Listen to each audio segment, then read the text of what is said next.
We do have the Obama soundbite here. Well, it's former Department of Homeland Security Secretary Jay Johnson talking about Obama approving that statement that Russia was behind the DNC hack, even though he knew that there was at best a low confidence assessment to that effect. Here it is in SOT 55 when he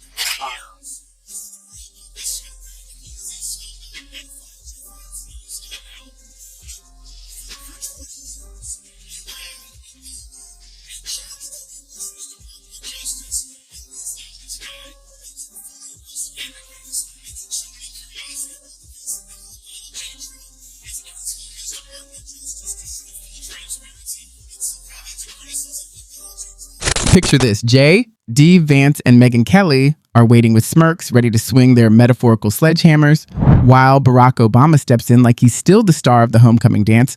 But let's be clear, this tale doesn't end with applause. What unfolds when a sharp duo of relentless critiques clashes with polished, carefully prepared speeches? This is no ordinary political showdown. It's the kind you can't look away from. The roasting here is on another level, and by the end, Obama just might wish he had extended that vacation indefinitely.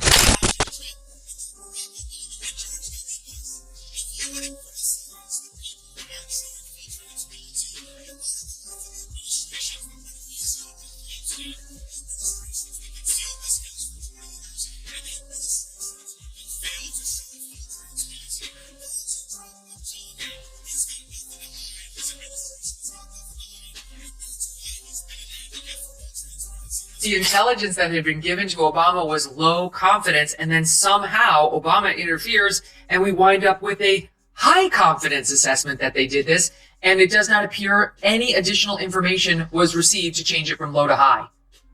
And that latter point about no additional information being received, that's now documented in the House Intelligence Committee report that's just being released by Tulsi Gabbard, where they say...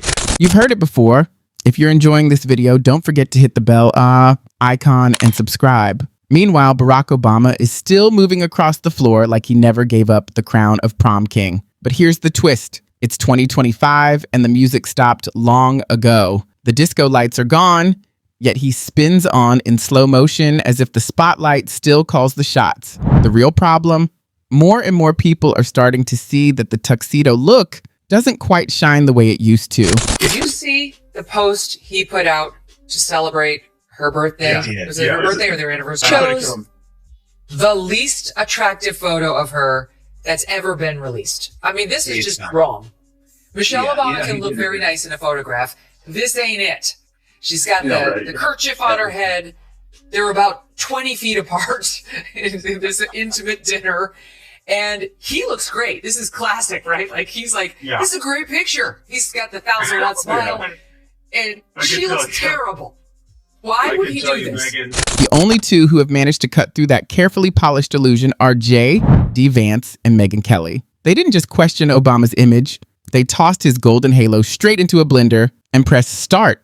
For years, Obama was framed as a near mythical figure, the ultimate symbol of hope and transformation. Just as Apple markets its iPhones, he sold the idea of optimism, smooth, shiny, and irresistibly appealing, even if it was more flash than substance. Senator Vance, in Pittsburgh on Thursday, former President Barack Obama admonished black men for being hesitant about voting for Kamala Harris. I was wondering if you could contrast your approach to hesitant voters and how you try to earn them over. You know, first of all, I don't believe, whether you agree with me or disagree with me, whether you agree with Donald Trump or disagree with him, I don't believe in hectoring voters. I believe in persuading voters. Packed with more smoke and mirrors than a Vegas magician on a caffeine rush, Obama's pledges of unity, progress, prosperity, and revival for fading Rust Belt towns were sold as if they were destiny itself. For years, the media painted him as the unstoppable force, the chosen one who couldn't be touched by scandal. But Megyn Kelly didn't just point out the cracks. She tore right through the glossy facade and turned the whole spectacle into a political demolition derby. Well, Obama's still at it. And in this particular soundbite, she's got thoughts on relationships. Relationships are long, and there are also ebbs and flows, right? So I think sometimes people who date don't realize that in long-term relationships, you're gonna have deep dips, and you're gonna have a bad year. You're gonna have I tell people, and folks think that this is harsh. It's like, you're gonna have a bad decade. Yeah.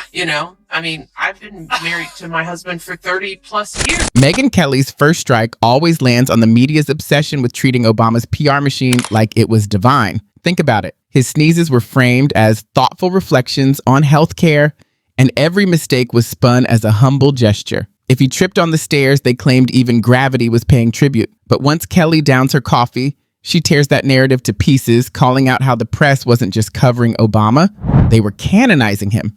To her, Obama wasn't leading a nation, he was selling a brand. Yes, his speeches were eloquent, his delivery flawless. But if promises had real monetary value, we'd all be trillionaires by now. And Kelly isn't content to let that slide. She sinks her teeth into the hypocrisy, pointing to his endless speeches about unity and race. Obama painted himself as America's therapist, the healer of divisions. Yet, by the time he stepped out of office, the country looked less like a family reunion and more like a chaotic cafeteria food fight. Support is not something I'm given or something I'm owed. It's something you got to go out there and work for. So one, I just don't like the tone of going in. I mean, look, the better question for Barack Obama or anybody to ask is not why black men. It's not how dare you not vote for Kamala Harris. It's maybe they're thinking about voting for Donald Trump because they're sick of being censored, they're sick of being told what to do, and they're sick of not being able to afford the American dream. Maybe that's why we're getting a lot more black voters than Republicans in the past. As Kelly points out, Obama's grand speeches weren't really moments of inspiration. They were lectures. He'd set the mood, silence the crowd, and then raise that finger like a schoolmaster before walking off. The so-called Unity Act turned into nothing more than an 8-year sky-high commercial for his brand of politics. Kelly doesn't stop there. She dissects his foreign policy like it's a group project gone wrong. Remember the infamous red line? In Syria and Libya, it blurred into a pink smudge before disappearing altogether, leaving behind chaos and confusion. For viewers, it was unintentional comedy. For the world, a mess. Obama carried himself like a master diplomat, yet by the time he was done, the Middle East looked less like a showcase of peace and more like a construction site after demolition. And then there's the party itself. Democrats still lean on recycled talking points, while Obama, though visibly annoyed, never really stepped aside. Kelly argues he simply traded his role. From leading man, he's now the director, determined to keep his fingerprints on every scene of American politics. Speaking of Barack Obama, he decided to drop a post on X today, and I thought, okay, maybe in the wake of the Pete Hegseth presser, he's going to say something like, no matter how you feel about the Iranian strike, hats off to our, boys in blue, our guys in the bombers. He went a different way. This is what it was. Curious how you're thinking about this eulogy specifically in the moment and all the tensions that you just brought out. So he's sitting around on a June Thursday thinking about himself and his glory days. And to your point, Smug, I'm starting to warm up to Michelle Obama's POV. I mean, what is he? Then J.D. Vance steps in and flips Obama's carefully built image on its head. Where Kelly shatters the media's illusions, Vance zeroes in on something deeper, the betrayal of the working class. To him, Obama isn't just the polished speaker, he's the out-of-touch elite who brushed aside the very people he claimed to champion. In Vance's telling, ordinary Americans weren't partners in power, they were punchlines. Obama looked more comfortable mingling at D.C. cocktail hours or Silicon Valley board meetings than standing in coal mines in Pennsylvania or factories in Ohio. That famous promise of hope and change, Vance frames it as less of a revolution and more of a Ponzi scheme in disguise. Middle America, he says, was left holding the receipt after their hope was sold off and their change pocketed. To him, Obama comes across like the smooth-talking salesman who strolls into town with a perfect smile, offers a miracle cure, takes your cash, and vanishes just before the bottle blows up in your face. The last point I want to make is, I got to say, and shocker, newsflash here, I've defended Kamala Harris once, I'm about to defend Barack Obama once.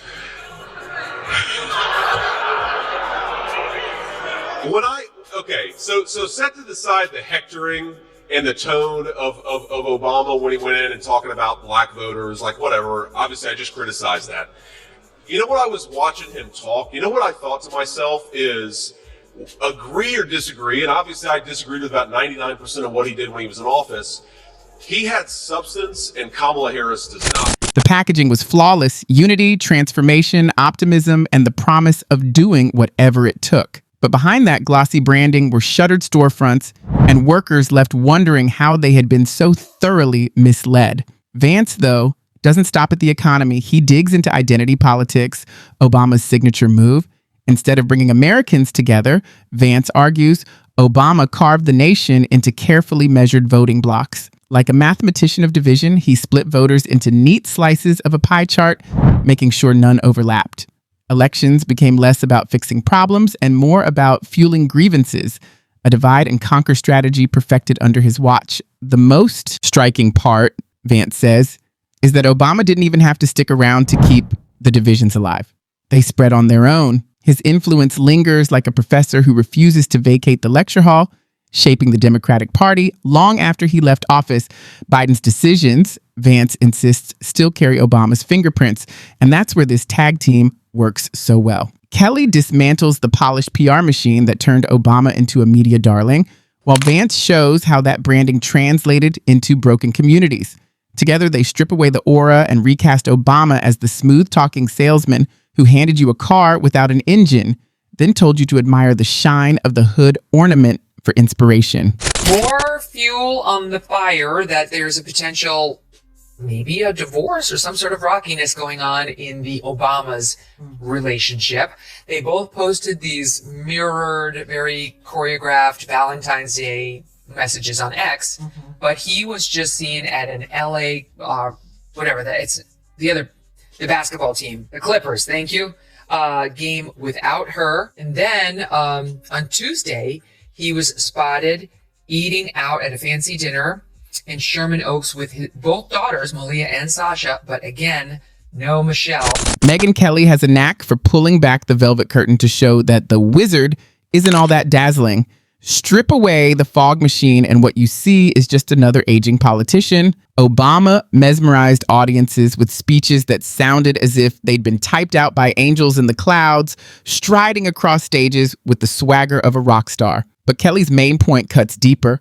Remove the teleprompter and the dramatic spotlight, and what remains is a politician whose greatest skill was marketing, not leadership. She often compares the Obama years to a Netflix limited series, cinematic, praised by critics, and stunning to look at, but hollow once you examine the storyline. When the credits rolled, Americans weren't left with a triumphant documentary. They were stuck in the blooper reel, unmet promises, rising costs, and mounting frustration. That's when Kelly slams her argument home. For 8 straight years, the media acted as if the blooper reel never existed. Like, he actually had thoughts in his head, and what a contrast that is to Kamala Harris, who just repeats slogan after slogan after slogan. I got to be honest with you, I am offended. Not as a person running to be your vice president, but as a fellow citizen. I am offended that a person who is so substanceless as Kamala Harris dares to think that she could be the president of the United States. It is a disgrace. In this segment, Kelly's sarcasm is relentless. Half the press corps would have cheered if Obama had set the Oval Office curtains on fire in the name of a new energy plan. But her humor isn't just aimed at the media, it exposes the absurd contradictions in Obama himself. Remember those lessons on self-control and humility? This is the same man who championed equality while hobnobbing with celebrities in multi-million-dollar homes and throwing star-studded White House parties like he was auditioning for Keeping Up with the Obamas. He preached shared sacrifice while quietly building a post-presidential empire that would make Wall Street CEOs green with envy. Then there's the infamous disappearing act, the red line in Syria. A bold declaration one day, gone in a puff of smoke the next. After Election Day, it vanished faster than campaign funds. Libya? According to Kelly, it turned into the most expensive demolition project in history. Iraq fared no better, already a mess before he stepped in. And let's not forget Russia, which he dismissed as merely a regional power before hopping across the globe like a geopolitical game of hopscotch. Kelly sums it up bluntly. If international politics were chess, Obama would be the uncle losing to his nephew in 3 moves, not the grandmaster history often paints him as. Even knowing that there are divorce rumors and, she's not showing up for him, whether it's at the Jimmy Carter funeral or the Trump inauguration or the basketball game he just went to in LA when visiting their daughters, and then dinner with the daughters was not there. Here she is talking about it. if it were me, I would say something nice about him. I would say he's just so charming. It was meant to be. I knew he could heal the earth in the way he did. There was only one person who could do it, and it was my husband, Barack Obama, whatever.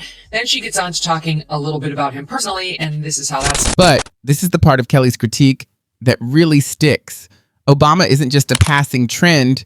He's the ghostwriter of today's politics. She paints him as a hidden puppet master, quietly pulling strings while pretending to retire. Though he claims to stay out of the political fray, his fingerprints are visible everywhere, from party talking points to the selection of leaders. Kelly argues that he essentially functions as the Democratic Party's brand manager, continuing in a consultant role long after leaving office.